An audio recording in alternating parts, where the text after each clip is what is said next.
Bonsoir à tous, ravi de vous retrouver pour le tour de l'actualité. Voici les titres. 79e anniversaire de l'Organisation des Nations Unies, l'ONU renouvelle son engagement pour un monde où règne la paix, la sécurité et la justice pour tous.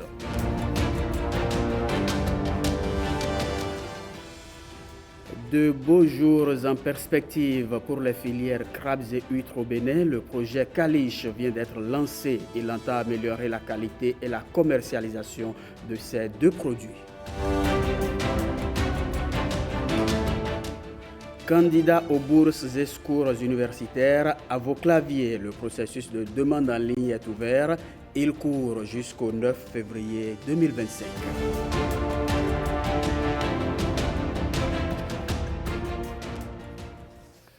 « 79e anniversaire de l'Organisation des Nations Unies, l'événement est célébré au Bénin par les responsables des agences onusiennes. Alain Sotoumé et François Issou nous relatent le film de la célébration. L'Organisation des Nations Unies célèbre son 79e anniversaire. Le système des Nations Unies au Bénin n'est pas resté en marge de cette célébration. Il y a 79 ans, des cendres de la Seconde Guerre mondiale, naissait l'espoir d'un monde sans guerre, oppression ni misère. Inscrit dans la Charte des Nations Unies, cet idéal a guidé notre action pour la paix, le développement durable et les droits humains, avec des avancées notables. Aujourd'hui, face à des défis inédits, il est urgent d'adapter le multilatéralisme. Lors de l'Assemblée générale des Nations Unies le 22 septembre dernier, les nations ont adopté le Pacte pour l'avenir, le Pacte numérique mondial et la Déclaration sur les générations futures, des repères essentiels pour un monde en mutation.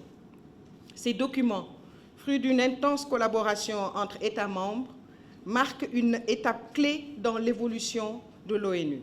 Malgré ces nobles actions, il est important que les Nations Unies entrevoient des réformes qui permettent aux autres pays, notamment africains, d'avoir leur mot à dire. Il faudrait que, lorsque nous nous retrouverons dans quelques années, nous ne soyons pas encore à définir de nouveaux objectifs, à trouver de nouveaux slogans, et que nous puissions enfin dire « nous avons réussi, nous y sommes arrivés ». Nous croyons qu'il est important de réformer le multilatéralisme, et c'est la raison pour laquelle, au Bénin, au-delà des questions de siège permanent au système des Nations Unies, nous croyons qu'il faut d'abord et avant tout réformer la question du droit de veto. Tant que le droit de veto sera en place, même si l'Afrique a 5 places ou 10 places au Conseil de sécurité, ça ne servira à rien.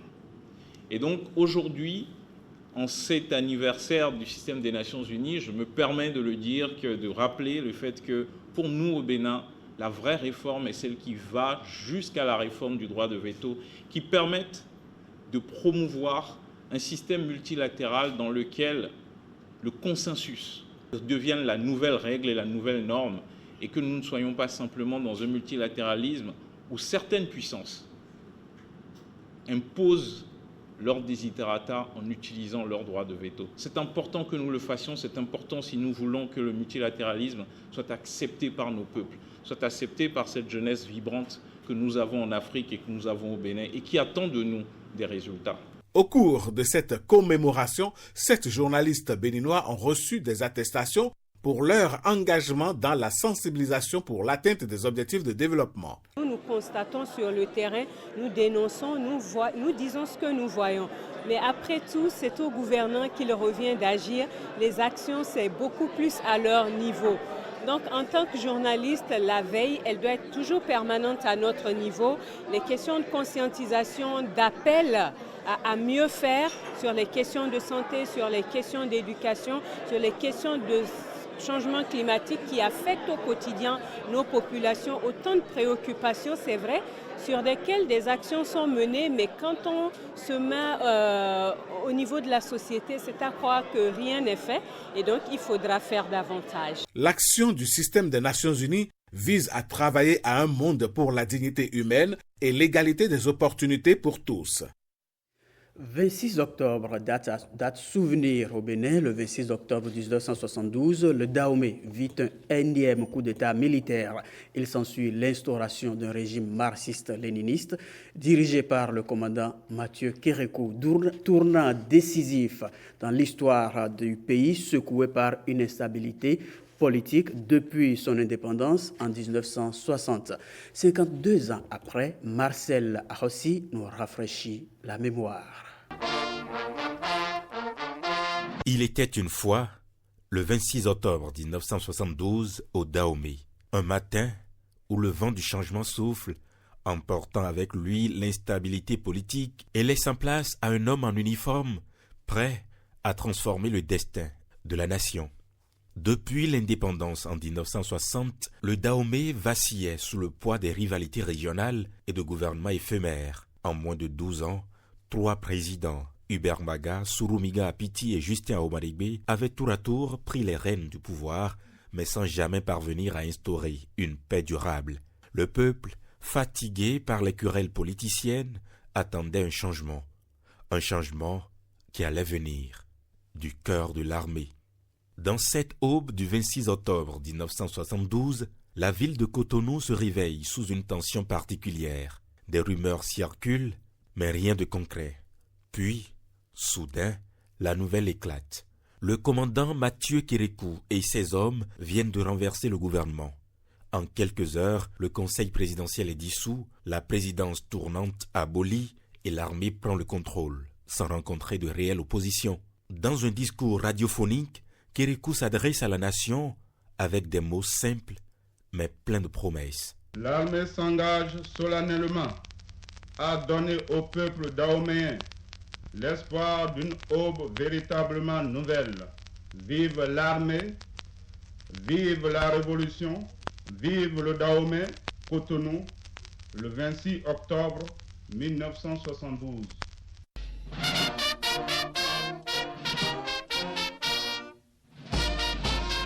Ce n'était pas qu'un coup d'État, c'était selon lui le début d'une nouvelle ère où les querelles politiques devaient cesser pour laisser place à la reconstruction.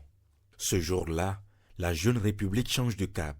En 1974, le marxisme-léninisme est proclamé comme idéologie officielle. Et en 1975, le pays prendra le nom de République populaire du Bénin. Le Dahomey, ce royaume de tradition, entrait dans une aventure idéologique nouvelle, pleine de promesses, mais aussi de dérives. Pendant près de 2 décennies, le pays vivra au rythme des slogans révolutionnaires, des nationalisations et de la répression. Les anciens leaders seront arrêtés et le peuple devra s'adapter aux rigueurs d'un régime de fer. Mais ce 26 octobre 1972, pour beaucoup, reste un jour d'espoir. C'était le jour où un homme, venu du Nord, avec un rêve de justice et de stabilité, décida qu'il était temps de mettre fin au chaos et d'écrire un nouveau chapitre. Ainsi commence l'histoire du 26 octobre au Dahomey, un jour où le vent tourne et laisse place à un régime qui marquait l'histoire du pays pour des décennies. À l'occasion de cet anniversaire que vous venez de suivre, Michael Noati et Enoch Humpati ont tendu le micro à quelques témoins des faits. On les écoute. Le coup d'État, je vous ai dit, le Dahomey est trop petit pour avoir 3 présidents. La période révolutionnaire, c'est une belle période. Il y a eu plusieurs coups d'État qui ne changeaient rien. Le coup d'État qui pouvait vraiment libérer le pays, ça n'a été que le coup d'État du 26 octobre 1972, dirigé par Mathieu Kérékou. Pendant la Révolution et même pendant toute la durée de la Révolution, le Bénin ne rasait pas les murs. Il était vraiment très, très estimé. Nous l'avons assez combattu. C'est une belle page de l'histoire nationale. On ne pourrait même pas la fermer. Ce que je retiens, c'est que Kérékou est un véritable patriote, un nationaliste et quelqu'un qui a œuvré de tout temps pour l'unité nationale. Parce que sous Kérékou, il ne connaît pas le nord, le sud, l'est ou l'ouest. C'est le Bénin, c'est le Dahomey devenu Bénin. La révolution du 26 octobre 1972 qui a généré le parti de la Révolution populaire du Bénin a été une période de grande effervescence populaire parce qu'au soir du 26 octobre 1972, Mathieu Kérékou, après son discours, l'a achevé avec le terme, je cite, « Vive la Révolution ». Il n'y en a pas, je dis bien, il n'y en a pas au Dahomey un seul citoyen qui n'ait levé les bras au ciel pour remercier Dieu de ce qui arrivait à notre pays avec cette belle et grande initiative des forces armées dahoméennes à l'époque. Chemin faisant, il y a eu le discours-programme du 30 novembre 1972, à l'élaboration duquel tout le peuple a participé, plus tous les syndicats avaient pris part à l'élaboration de ce discours-programme. C'est peut-être le lieu de préciser que ce programme a été élaboré avec deux volets. Le premier volet était celui des cadres administratifs du pays qui s'étaient retrouvés à la présidence de la République, qui ont élaboré aussi leur programme. Et il y avait nous autres, syndicats, jeunes, mouvements, femmes, même des paysans, qui nous étions retrouvés à l'ancien palais des congrès, où nous avons également, de notre côté, élaboré ce que nous pourrions appeler à l'époque une esquisse de programme pour le gouvernement. Cette prononciation a suscité un enthousiasme général, un enthousiasme auquel tout le peuple a pratiquement adhéré. Autre volet de l'actualité nationale, des crabes et huîtres made in Benin sur bien des marchés nationaux comme internationaux. Le rêve va se concrétiser d'ici 5 ans. Un projet vient d'être lancé pour valoriser ces filières. C'est le projet Caliche. Au lancement du projet, nos reporters Rodrigue Ola Babagbeto et François Zissou ont rencontré des acteurs séduits par l'initiative. Ils sont 3 pour une filière en commun. Elisabeth, Robert et Zachary forment le trio d'une activité aquacole, la filière des huîtres. Elle existe encore au prix de leur sang et de leur grosse peine au quotidien. Tu dois d'abord traverser les eaux dans une barque avec un récipient attaché autour de la hanche.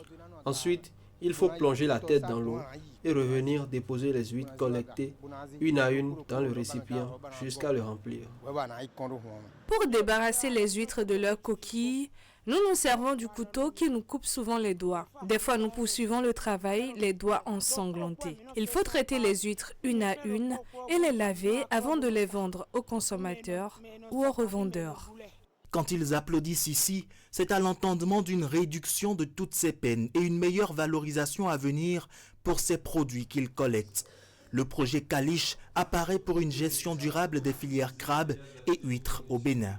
Ce projet vise à co-créer avec les acteurs et actrices des filières crabes et huîtres au Bénin les conditions d'une exploitation inclusive et durable de ces deux filières. Donc on va essayer de mieux caractériser les risques sanitaires qui entourent ces deux productions et d'essayer de développer des stratégies en aquaculture. Le projet est financé par l'Académie de recherche et d'enseignement supérieur, ARES. Les résultats doivent permettre une bonne connaissance des déterminants socio-économiques pour les filières crabes et huîtres au Bénin. Les travaux vont être menés dans la lagune de Porto Novo et les lacs Aémé et Nokwe. Nous allons essayer d'étudier la qualité de ces produits et de les améliorer pour une meilleure santé du consommateur. Pour que les filières huîtres et crabes soient organisées, nous avons pensé à l'aspect socio-économique pour l'organisation des acteurs et puis l'étude de la rentabilité des produits sous la nouvelle forme sous laquelle nous voulons la présenter. Mais notre préoccupation, c'est que le produit puisse accéder à un marché pour être mieux valorisé pour le bien-être des acteurs. Le coût du projet est de 500 000 €, plus de 327 milliards de francs CFA à exécuter en 5 ans pour la concrétisation de promesses longtemps restées un rêve pour les acteurs des filières huîtres et crabes du Bénin. Ce qu'on nous dit, c'est que le projet va nous aider à améliorer la qualité de notre produit. Et c'est ce que nous espérons. Toujours sur le registre des produits béninois, la 5e édition de la foire Consommons local attire des visiteurs à la place Sainte-Cécile de Cotonou. Saint-Tiche Quimpon et Ramatou Lawani nous amènent à faire le tour des stands.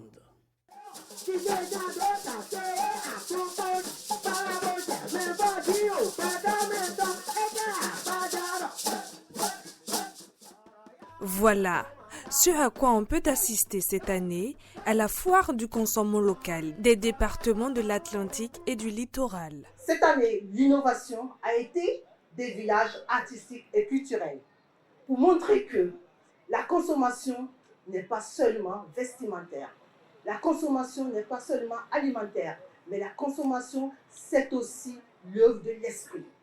Nous avons la chance de vivre dans un territoire cosmopolite, riche de savoir-faire, de traditions et surtout de produits d'exception. Cet événement crée un espace d'échange et de sensibilisation sur l'importance de la consommation locale et des défis auxquels font face les producteurs locaux.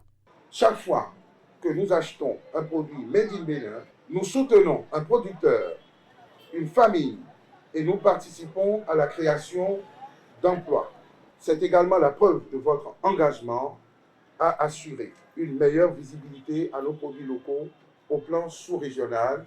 La démarche qualité donc doit constituer un processus d'amélioration permanente et continue de vos prestations dans le but d'être performants et compétitifs sur le marché. Au-delà de vos divers achats, soyez des ambassadeurs de nos produits locaux.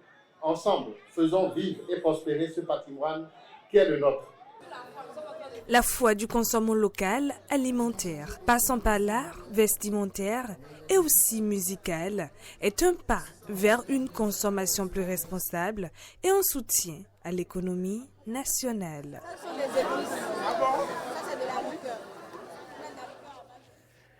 À l'instar des autres départements du pays, le Zou prend aussi une part active au mois du consommant local. La commune de Zakota abrite la 8e édition des saveurs locales du Zou. Allons à la découverte des denrées produites dans les communes du Zou avec Pierrette Adayossi et Cadnel Capo.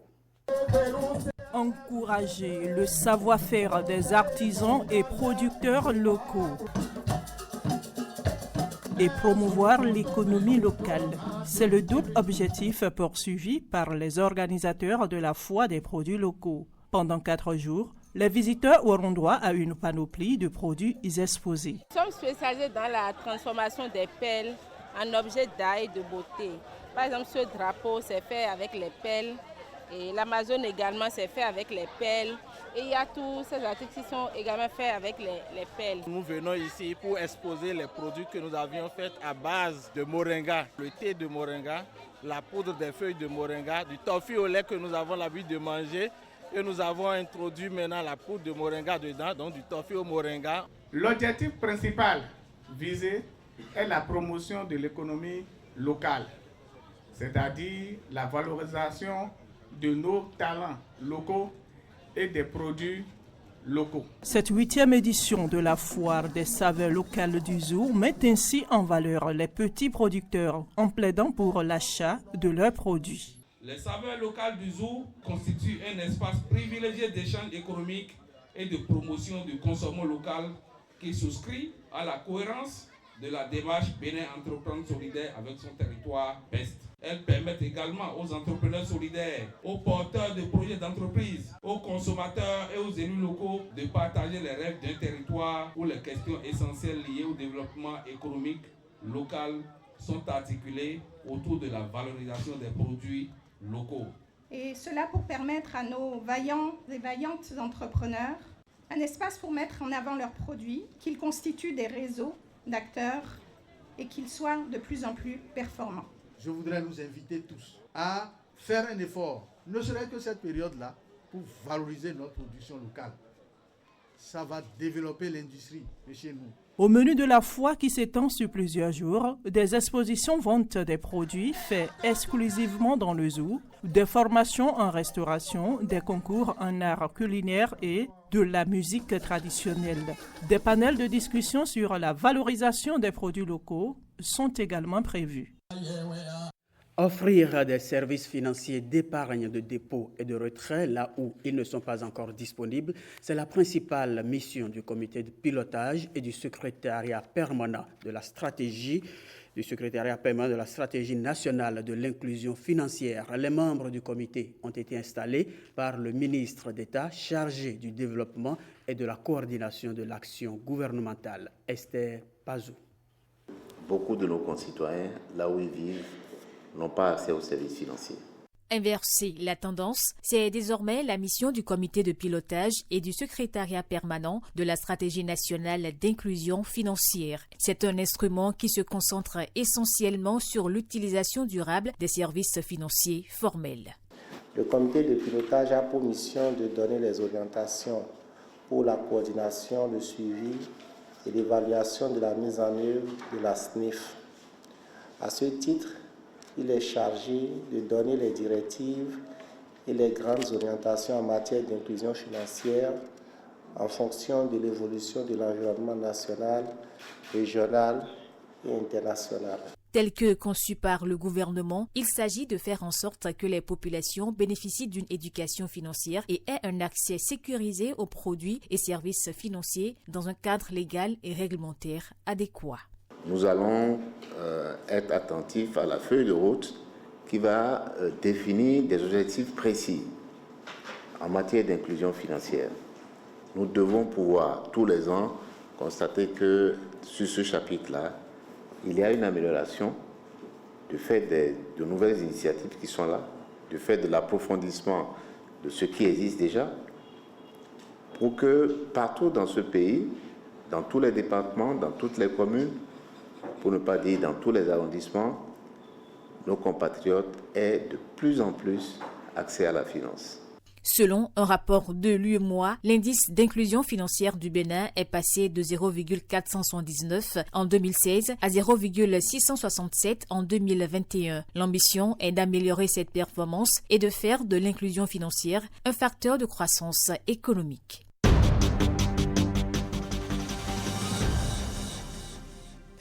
Le dossier du jour s'intéresse à un phénomène bien connu, le harcèlement scolaire. Il se traduit par des comportements agressifs et répétés entre élèves qui peuvent inclure des insultes, des moqueries, des menaces ou même des coups. Cela peut, par exemple, conduire une victime à abandonner l'école. Rebecca Kenjangoulé et Edmond Ngbo ont questionné quelques élèves victimes comme auteurs. Agression physique, comme des coups et bousculades. Insultes, moqueries ou intimidation verbale, exclusion d'un groupe, rumeurs ou manipulation des relations sociales. Ces types de harcèlement sont très fréquents dans les écoles, un problème sérieux qui est souvent relégué au second plan, le harcèlement sexuel, focalisant toutes les attentions. C'était lors des cours de vacances dans une école privée de la commune. Il y avait une fille qui était la petite fille du fondé. Cette fille, elle se croyait supérieure pour tout le monde parce qu'elle était belle, ses parents étaient aisés, elle avait de l'argent, elle portait les plus beaux trucs. Elle embêtait tout le monde, élève comme professeur. Un jour, à la récréation, parmi un camarade, en allant arrêter ses chaussures, subitement elle retire le camarade et commence par dire des choses pas possibles. Donc que l'argent qui a acheté ses chaussures pouvait nourrir le camarade pendant des mois et nourrir aussi ses parents. Que lui, il est qui? Moi dans le collège qui... Salvador est élève en classe de terminale. Contrairement à Sylvana et Samuel, il a été à la fois victime et bourreau. Son acharnement sur un de ses camarades, à travers insultes et moqueries, va conduire la victime à abandonner le chemin des classes. Si tu dis mal un mot, on essaie de t'infliger le mot comme un surnom. Et cela a conduit à l'abandon de l'école d'un de nos camarades. Et ça a été vraiment touchant. Ça l'a touché psychologiquement. Il n'a pas pu continuer les écoles. Il a abandonné. Il a commencé la soudure. Moi, personnellement, je me suis rendu compte que ce qu'il avait fait, c'était pas bon. Et puis, je me suis rapproché de mes camarades en leur disant que ce que nous sommes en train de faire n'est pas bon et qu'on devait arrêter. Et le plus intéressant dans cette affaire, les statistiques sur le harcèlement entre apprenants au milieu scolaire varient d'un pays à un autre et selon les études. Mais un point fait l'unanimité. Les victimes de harcèlement scolaire peuvent souffrir de problèmes de santé mentale comme l'anxiété, la dépression et des troubles de l'estime de soi. Cela peut aussi affecter leur performance scolaire. Ce sont souvent des apprenants qui deviennent subitement timides, qui n'aiment plus prendre la parole ou qui restent dans leur coin. Du coup, le rendement baisse en même temps. On constate qu'il y a une forme de repli sur soi. Soit c'est les deux revers, soit l'apprenante ou l'apprenant se renferme et s'isole, elle n'a ou il n'a plus de camaraderie comme ça, ou bien c'est l'effet contraire, c'est-à-dire que la personne devient agressive. Elle devient une forme, elle vit une forme d'irritation. Elle a l'habitude de développer une forme de violence, que ce soit physique ou parfois également verbale. Selon les statistiques, environ 70% des élèves ont été témoins de harcèlement. Certains choisissent le silence pour des raisons personnelles ou pas peur d'être la prochaine cible.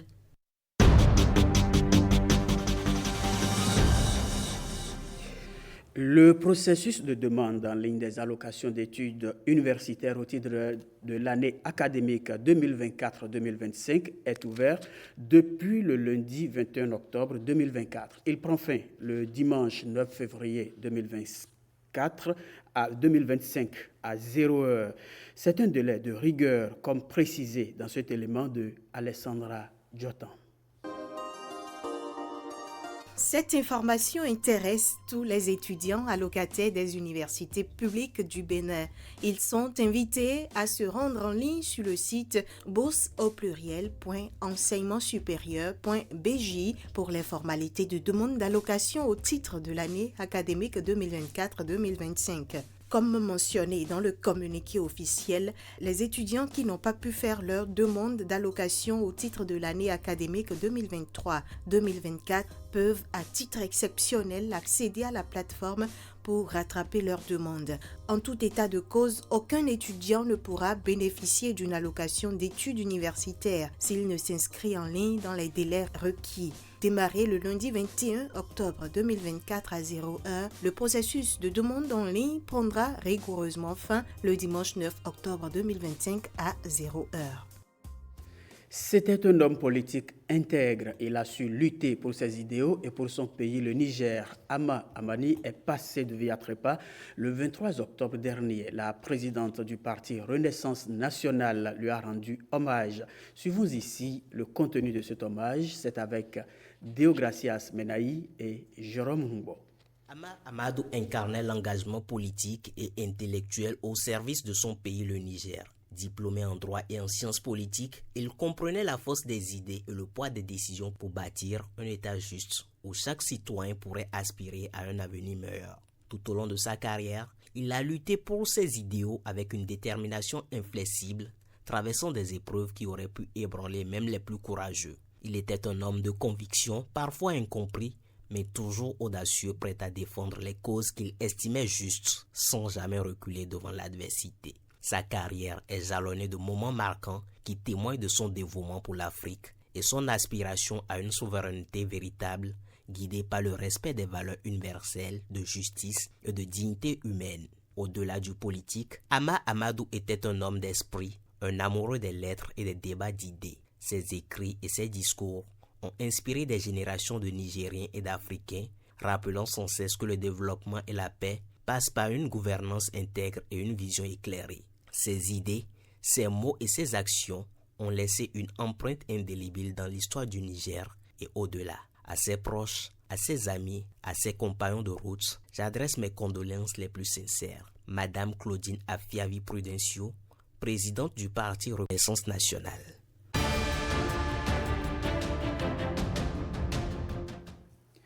Refermons ce journal par le résumé de l'actualité internationale que nous propose Gloria Oni. Des bâtiments ont été détruits sur le site d'une frappe israélienne hier dans l'est du Liban.